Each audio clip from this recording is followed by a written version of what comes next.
family at Xpress Boats has always strived to be the best. And now they're trying to help their customers be even better at what they do. And that's what I think is so cool about this series called Xpress Outdoors, is the fact that it relates to X's and O's.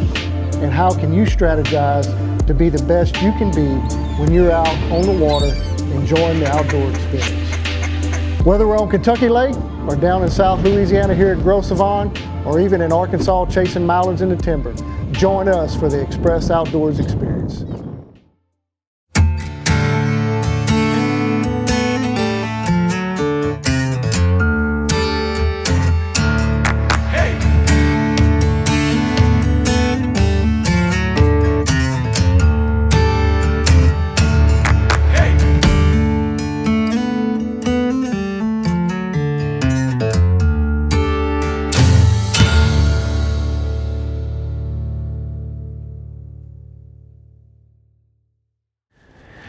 I was just about to tell a story about, I was just looking around the woods, it got quiet, and you know, there's not too many ducks flying now, and I got to thinking about an incident that happened at Greenbrier.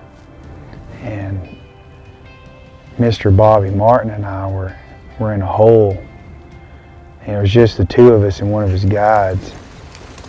And we landed, I bet we landed 10,000 mallards in the hole.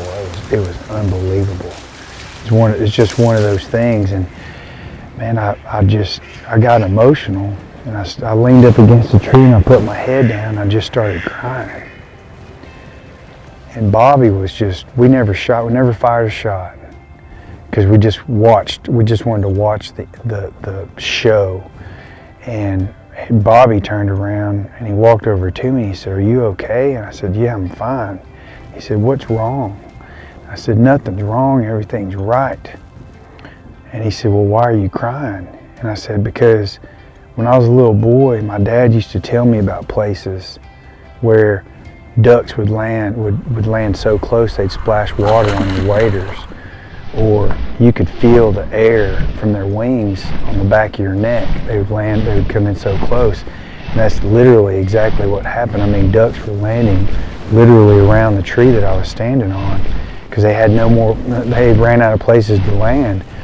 And it just took me back to my childhood and those stories that my dad told me when I was a little boy, and I didn't believe them. It was just too unbelievable to think it was even real. And there I was, standing in the middle of the timber at Greenbrier as a guest, you know, and I just felt so honored.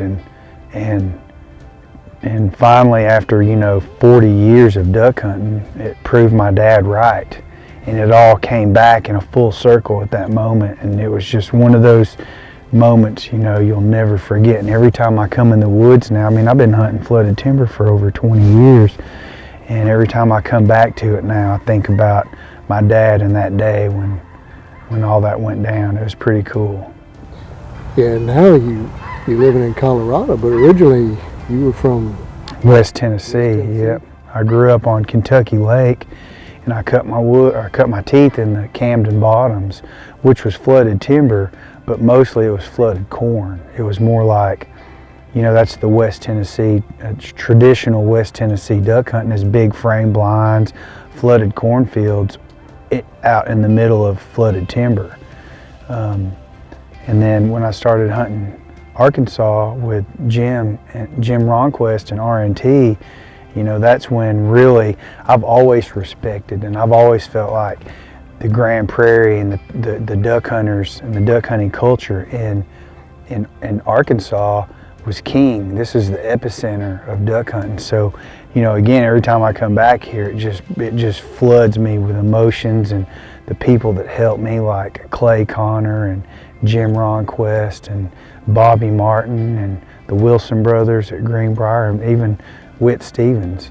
I mean, these are highly influential people, and they've touched my life forever. And I'm just grateful every time I come in here. I'm just grateful to be here.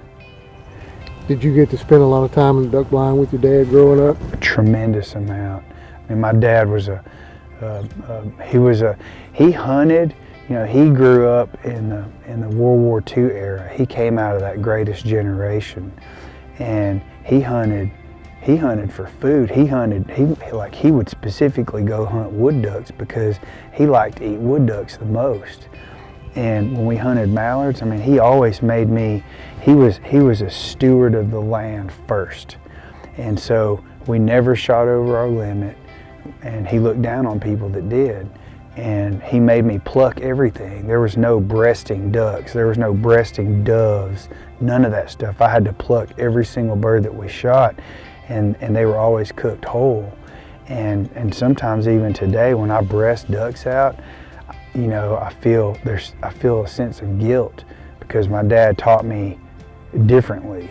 And now it's easier, and as a guide and outfitter, we have so many people come through, you know, our system, and we shoot a lot of ducks, and it's easier. It's the easy way out.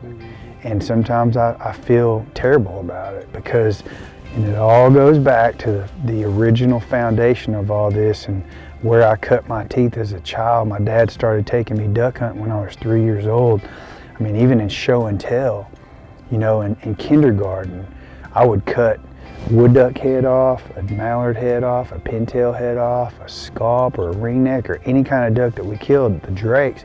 I'd cut the heads off and put them in the freezer.